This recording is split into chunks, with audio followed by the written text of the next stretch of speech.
So chapter 4 of the Bhagavad Gita, it's not just some ancient lecture. It's really this deep personal conversation happening right in the middle of a battlefield.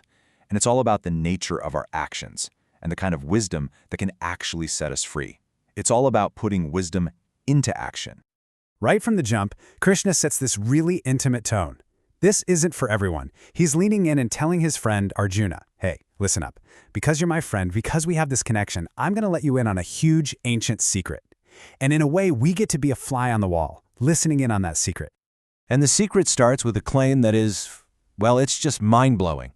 Krishna says, look, this wisdom I'm sharing, it's eternal. It's been around forever. And by the way, I didn't just make it up. I'm the one who first taught it to the sun god, Vivaswan. Just think about the scale of time we're talking about here. It's insane. Krishna lays out this whole family tree of wisdom, from him to the sun god, who then passed it to Manu, the father of humanity, and then to King Ikshwaku. It was this golden chain passed down for ages, until, as he says, it was just lost in the long course of time. Okay, so right away, this creates a major problem, a paradox that you or I would immediately call out. I mean, Krishna is standing right there, a man on a battlefield. How on earth could he have taught the sun god, who is, ancient beyond comprehension? And Arjuna, who's basically speaking for all of us, asks exactly that. He says, wait a minute, you were born recently. Vivaswan was born ages ago. How am I supposed to make sense of you saying you taught him way back in the beginning? It's a totally fair question, right? And that question, well, that's what cracks open the first huge revelation of this chapter, the secret of what a divine birth really is. Krishna's answer is the key that unlocks this whole puzzle. So his first point is all about memory, about perspective. He tells Arjuna, listen, both of us, we've had countless lives. The only difference is I remember all of them, you don't. So for Krishna, time isn't just this straight line. It's this vast landscape that he can see all at once. So how does something eternal get born? Krishna brings up this concept of Maya, and it's not just a trick. Think of it more like the divine cosmic power that allows the unborn, unchanging, absolute reality to kind of project itself into a physical form, all while staying totally in charge of its true nature. It's the secret sauce for how the infinite can show up as finite. But here's the thing. This doesn't just happen on a whim. Krishna makes it clear he shows up, age after age, for a really specific reason. It's like a cosmic course correction. When everything's get out of balance, when righteousness fades and evil is on the rise, he appears to protect the good, handle the bad, and get dharma, that universal harmony, back on track. Okay, and this leads us into one of the most famous and honestly most misunderstood teachings in all of spiritual philosophy. We're talking about the secret of karma yoga, action within inaction. Now, when the Gita talks about inaction, or a karma, it is not talking about being lazy or just sitting around doing nothing. Not at all. It's describing this deep inner freedom. It's about doing what you have to do, doing it with your whole focus, but without being emotionally tied to the results, to the success or failure. That's the secret to breaking free from the chains of karma. And this slide just lays it out so clearly.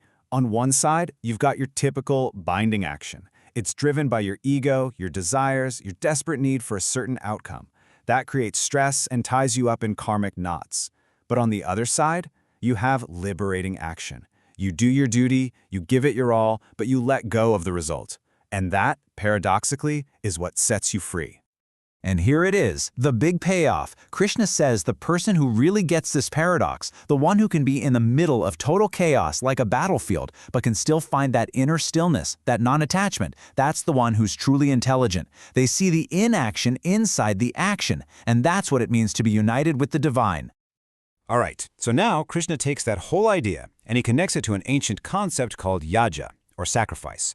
But he's about to totally flip the script on what a sacrifice really means. When you hear the word sacrifice, you might picture, an old fire ritual or something. But in the Gita, a yajna is any selfless offering. It's the act of dedicating what you're doing, your energy, to something bigger than just your own selfish wants. It becomes this internal mental process. And Krishna lays out this ladder of sacrifice. It's like leveling up. You can start with the simple stuff, offering material things. A step up from that is offering your senses into the fire of self-control. Even higher is offering your breath into your breath, like in meditation. But right at the very top, the absolute peak, is the sacrifice of knowledge itself. And this is why. Krishna says it flat out. The sacrifice of knowledge is way better than any material sacrifice. Why? Because every action, every ritual, every effort we make, it all finds its true meaning and completion in wisdom. Knowledge is the endgame. Okay, so we've got this supreme knowledge, but what's it for? What does it actually do? And that brings us to the final, powerful theme of this chapter: knowledge as the ultimate weapon against our biggest inner enemy, doubt. Krishna gives us 3 incredible metaphors. First, he says that even if you're the worst sinner imaginable, this knowledge is like a raft. It will carry you safely across the huge, stormy ocean of all your past mistakes and problems. It's your escape vessel. Second, knowledge is like a raging fire. You know how a fire can turn a huge pile of wood into nothing but a little bit of ash? That's what wisdom does to your karma. It completely burns up all the baggage from your past actions. Poof, gone. And then we get the final, most powerful metaphor. Knowledge isn't just a passive thing. It's a sharp sword. And its job is to slice right through that big knot of doubt that sits in your heart. The doubt that comes from not knowing. It's the tool that sets you free. And this is where it all comes together. This isn't just philosophy. Krishna's final command is a call to action. He says, so take this sword of knowledge, cut down the doubt that's paralyzing you, ground yourself in this yoga, and stand up. It's time to act. And all of that profound wisdom boils down to one practical command for Arjuna and for us. It leaves us with a question to ask ourselves. What doubt, what ignorance is holding you back right now? And how can you use this sort of knowledge to cut it down and stand up?